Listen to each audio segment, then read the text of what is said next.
Hello everyone, welcome back to K's Models. My name is Greg, and today we are going to be taking a look at a brand new product from Third Rail, their Milwaukee Road EP-3 Quill Electric. In this video we'll be going over a little bit of background history, my thoughts on the model, and then I'll be showing it going around the layout. So stick around. To start off with this review, let's go a little bit over the background history on the prototype of the Quills. So the Quills, their official designation was the EP-3 on the Milwaukee Road. It was a class of 10 electric locomotives built in 1919 by Baldwin and Westinghouse. They were nicknamed Quills because they're used to the Quill drive, which was also used on the more familiar GG1s.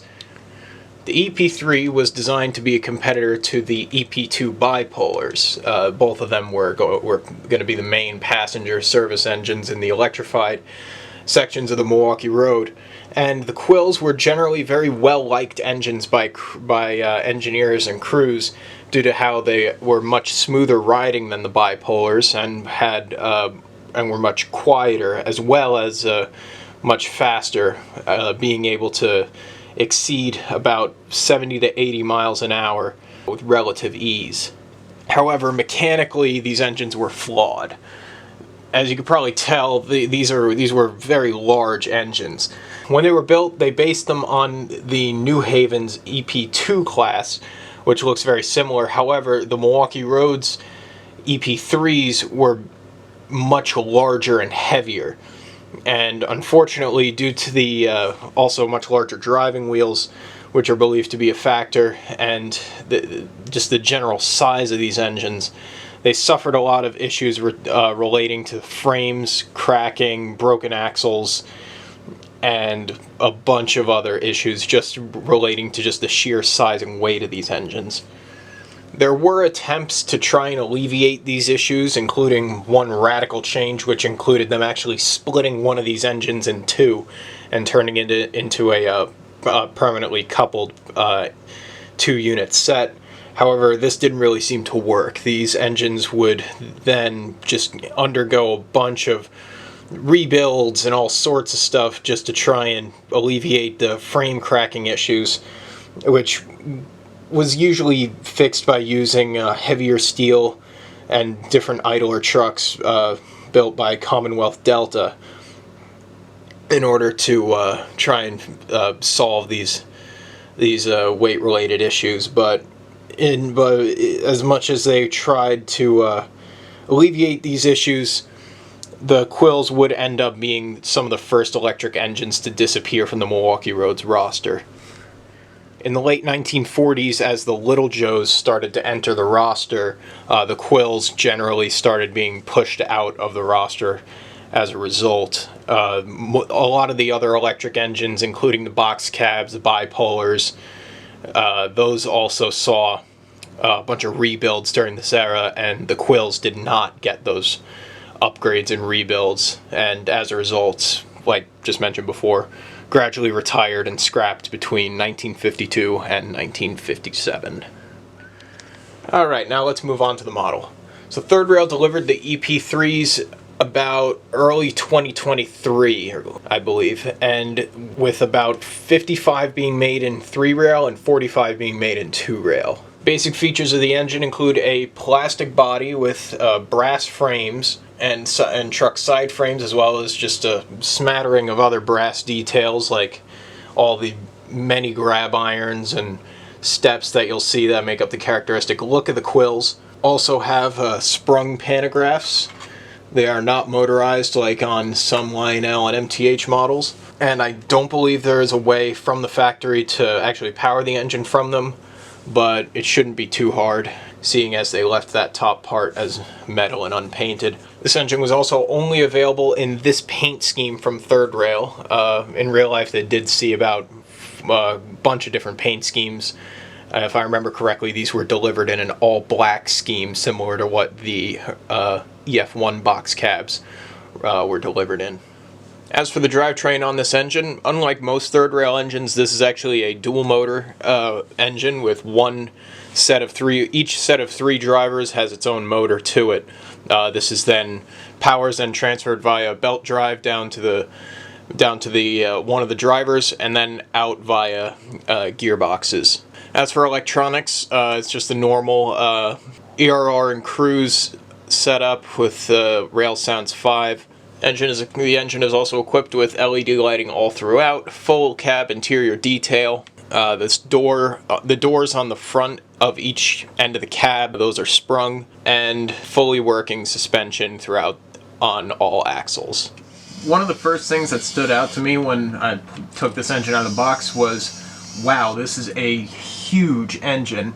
And just to put in perspective of how large this engine is, rolling into screen now is an engine that most people are going to be more familiar with, a scale length GG1.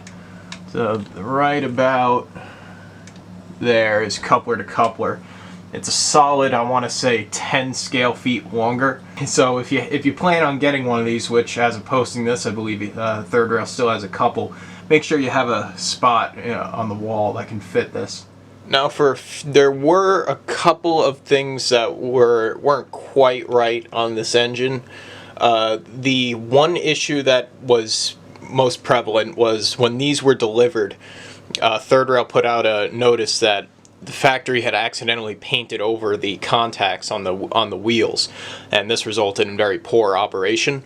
But it was an extremely easy fix. Third Rail just said all you had to do was take a nail file and just put it between, and then give it a few swipes in between the contact and the wheel, and then that would scrape the paint off. And mine did have this issue, but I fixed it. It was fixed in 5 minutes. It was afterwards, I've had no issues with it since. The only other thing of note is probably once again the same thing that I bring up with every other engine, is the color of the headlight.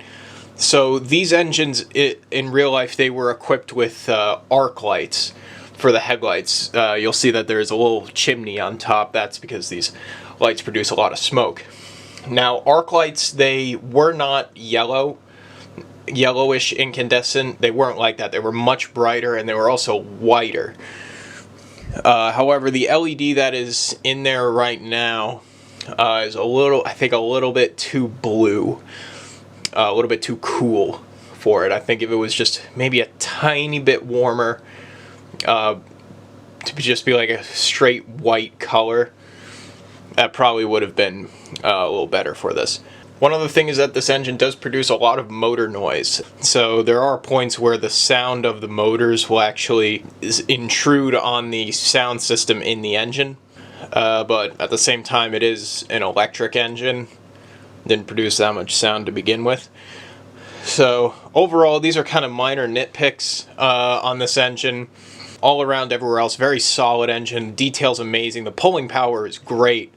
I was able to pull all 15 cars of the Golden Gate Depot Olympian Hiawatha, no issue with this.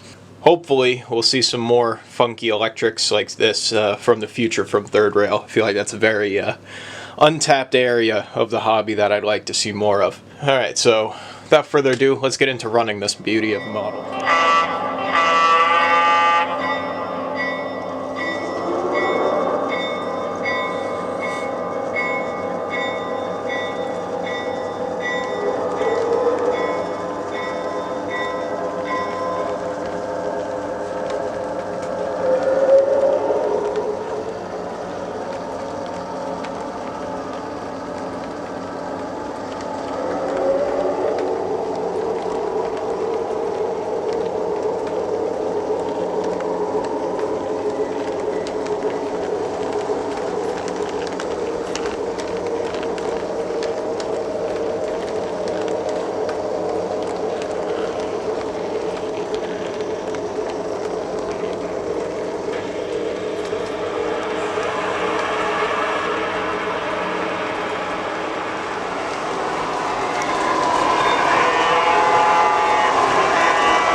Alright, so that about wraps it up for this review on this gorgeous third rail Quill.